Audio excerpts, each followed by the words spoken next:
से आता है। छत्तीसगढ़ को जिन लोगों ने लूटा, जिन लोगों ने गरीब जनता का पैसा लूट करके उनका हक मारा, अरे उस पर जो कार्रवाई कर रही है उनको तो शाबाशी मिलना चाहिए भाई। वो छत्तीसगढ़ के हित में है। और कहीं पर कोई गलत कार्रवाई अगर किसी ने की तो भूपेश सरकार ने की थी बदलापुर की राजनीति के तहत। ऐसे कई मामले हैं कोर्ट के जिसमें भूपेश सरकार के फैसले को कोर्ट ने पलट दिया था। जी ओके सर, आपसे प्रश्न मेरा भ्रष्टाचार की बात होती कार्रवाई होनी चाहिए। ऐसी वासी बसी रहते जितना भ्रष्टाचार सबको ले लिया आपने और सबको वासी धो लिया, आपने पार्टी कर दिया छगन भुजबल, है ना। और उसके बाद महाराष्ट्र के बड़े पार्टी कितने बड़े मोदी जी ने बोले थे ऐसा है वैसा है, क्यों करनी थी? कौन सी वासी बसी लड़के आपको धुरे हो जाती थी?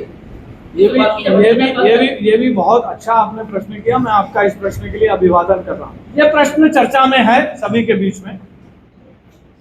अगर कोई राजनीतिक दल है और कोई उस राजनीतिक दल की विचारधारा के हिसाब से संकल्पित होकर उसमें प्रवेश करना चाहता है तो इसमें कोई संवैधानिक बाध्यता नहीं।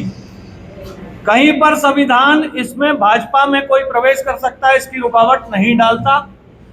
भारतीय जनता पार्टी के ऊपर यही रहेगा कि कोई व्यक्ति भाजपा में आने के बाद अगर किसी प्रकरण में दोषी पाया गया, हमारे यहाँ ये रहा कि लालकृष्ण आडवाणी पर भी जब आरोप लगा तो उन्होंने रिजाइन कर दिया था। तो ये सुचिता बनी रहे, इसका भारतीय जनता पार्टी ध्यान रखेगी।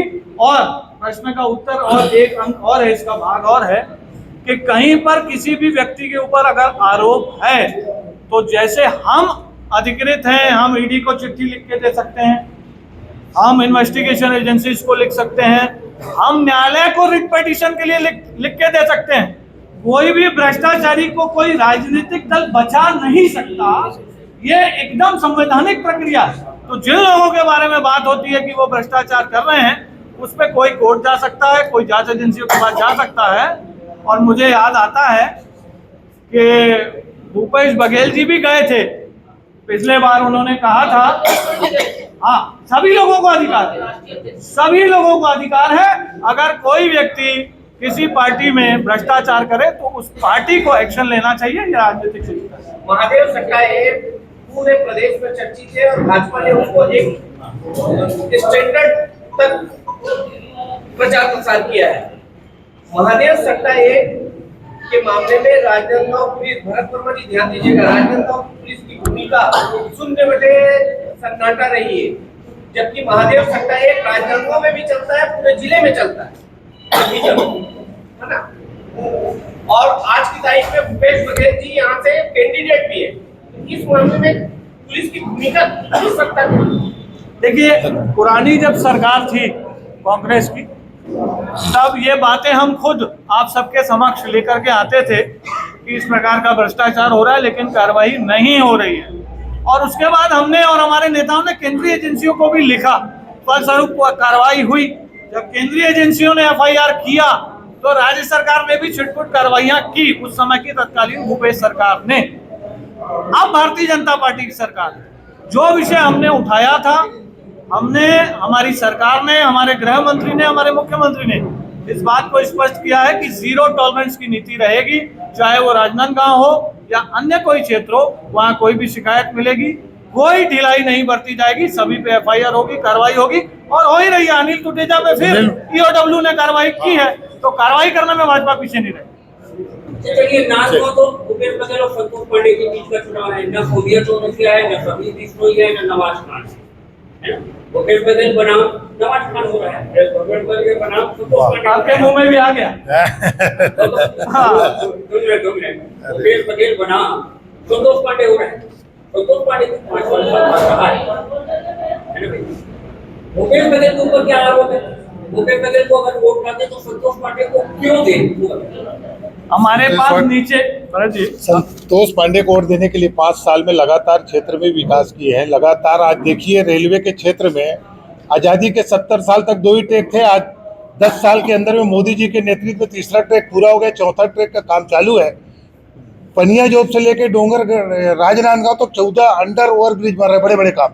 डोंगरगांव विधानसभा में 965 करोड़ का सोलर का प्लांट के काम चल रहे हैं, जिससे विद्युत रेलवे को दे रहे हैं। क्षेत्र में 500 करोड़ का अलग अलग प्रोजेक्ट चल रहे हैं, चाहे हैदराबाद जोड़ने का रोड हो, चाहे आपके वो उधर नहीं, ये खैरागढ़ से लेके जो ग्रीन फील्ड वाले रोड है, ये बड़े काम यहाँ इस लोकसभा में हुए हैं।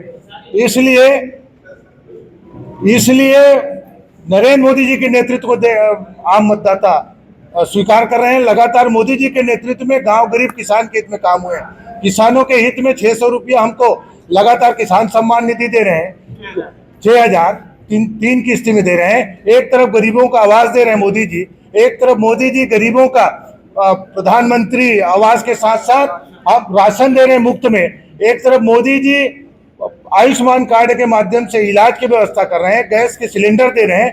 अनेक विषय हैं इस मोदी जी के नेतृत्व में जो देश में अभी 10 साल में जो काम दिख रहे हैं। और ये राजनांदगांव में माननीय सांसद जी संतोष पांडे जी के माध्यम से मुखरता के साथ, चाहे महादेव ऐप के विषय हो, चाहे भूपेश के भ्रष्टाचार के विषय हो, अलग अलग क्षेत्र में जो भ्रष्टाचार के उसको सदन में भी यहाँ के हमारे सम्मानित सांसद संतोष पांडे जी प्रमुखता के साथ रखे हैं लोकसभा में। इसलिए संतोष पांडे जी को वोट करना चाहिए, क्योंकि यह चुनाव राष्ट्र के चुनाव है।